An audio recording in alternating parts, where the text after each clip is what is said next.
Sir, would you use a nuclear weapon against Iran? You posted on Truth Social. No. How long are you willing to wait until you get a unified response? That the U.S. now has been involved with Iran. You had initially said it would be 4 to 6 weeks. I mean, what do you say to the American people who question how much longer this will take? Obviously, you know that they are having higher. You're such a disgrace. Did you hear what I just said? Vietnam. How many years was Vietnam? I understand, sir, but how many years was Vietnam? Days after extending the Iran truce indefinitely, Trump suddenly drops a chilling nuclear weapons hint, rattling allies. Trump gets directly asked if he's seriously mulling nuclear attack on Iran.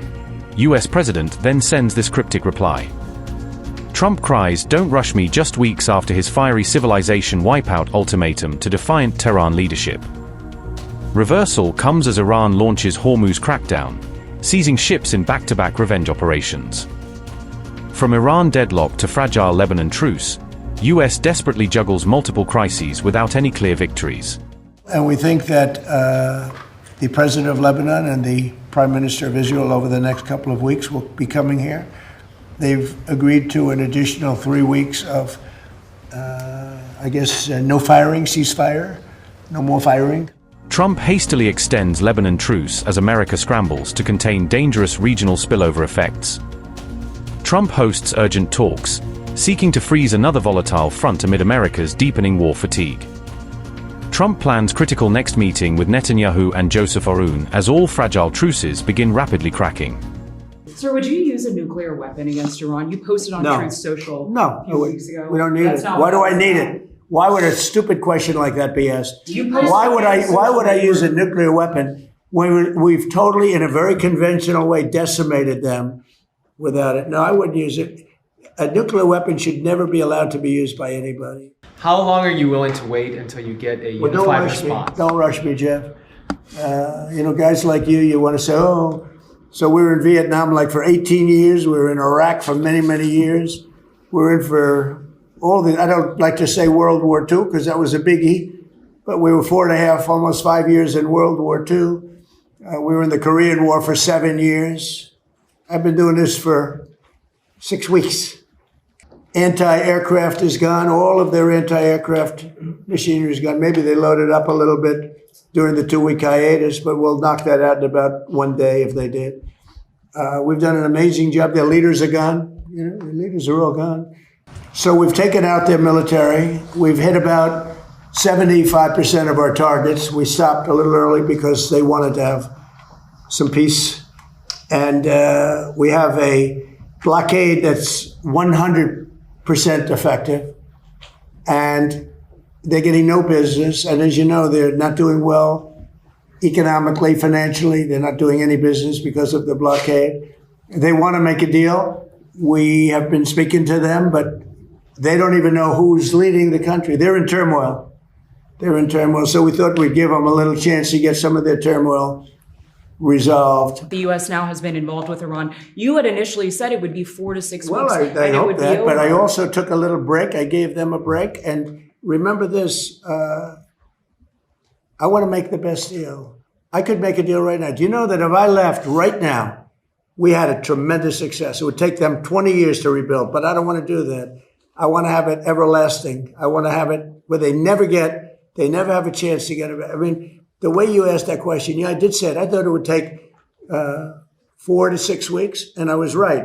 Because at the end of 6 weeks, at the end of 4 weeks, their military was decimated. So what are you saying? But now what I'm doing, I can't tell you that. I don't want to put that kind of a timetable on it, but it'll go pretty quickly. And we'll have the Strait opened up. Now, right now, we have it closed. We have total control of the Strait. And the fact that it's closed, they would have opened it up 3 days ago. They came to us and they said, we will agree to open the Strait. And all my people were happy. Everybody was happy except me. I said, wait a minute, if we open the Strait, that means they're going to make $500 million a day. I don't want them to make $500 million a day until they settle this thing. So I'm the one that kept it closed. We have total control of it. And it'll open when they make a deal or something else happens that's very positive. What do you say to the American people who question how much longer this will take? Obviously, you know that they are having higher. You're such a disgrace. Did you hear what I just said?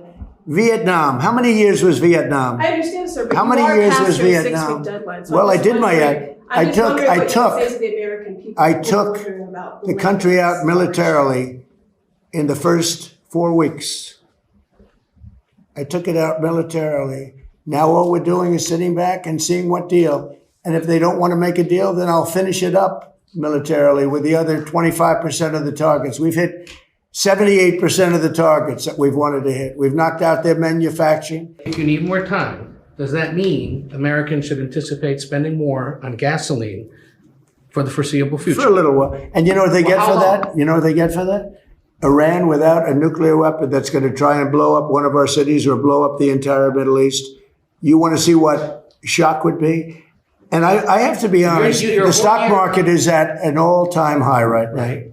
I thought it would have been down 20, 25%. wanted When to we try hit, wait a prices minute, down wait, this can I finish my question? Wise guy. We had a great meeting with the very high officials of Lebanon and very high officials of Israel, and we think that the president of Lebanon and the prime minister of Israel over the next couple of weeks will be coming here. They've agreed to an additional 3 weeks of, no firing, ceasefire, no more firing. Let's see. We hope that happens. It's not going to happen between them, but they do have Hezbollah to think about. We had a great conversation, and I think it's the beginning of something very important. It'd be a wonderful thing to get this worked out simultaneously with what we're doing in Iran. If you look at Hezbollah, that's where everybody seems to be united against them. So they are both very united in that way. Yeah, I think there's a very good chance of having peace. I think it should be an easy one. Relative to some of the things we're working on, it should be an easy one. But it's been so many years because nobody focused on it. And when do you think our president will meet Netanyahu here at the White I House? think we'll do it during this period of time, during the 3-week period, ideally. I'd like to suggest over the 3-week ceasefire. The funding that Hezbollah gets from Iran, is Iran going to have to cut that off to do a deal with you? Yeah, they'll have to cut that. That's a must for you. Yeah, sure. That's a must, yeah.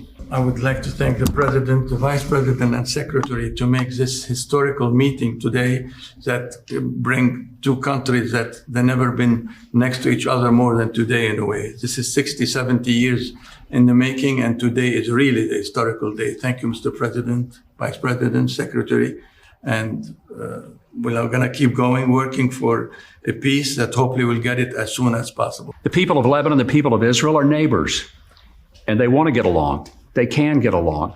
But it's like neighbors who have a rough little kid living in the neighborhood who keeps throwing rocks at everybody's window. And if the kid will quit throwing rocks, the neighbors can get along and start actually working together. The president has initiated something that is truly bringing the neighborhood back to a neighborhood and recognizing that the problem is not Lebanon and the problem is not Israel. The problem is Hezbollah, the bad little kid throwing rocks. That's what the president is getting launched today to get that little kid out of the neighborhood.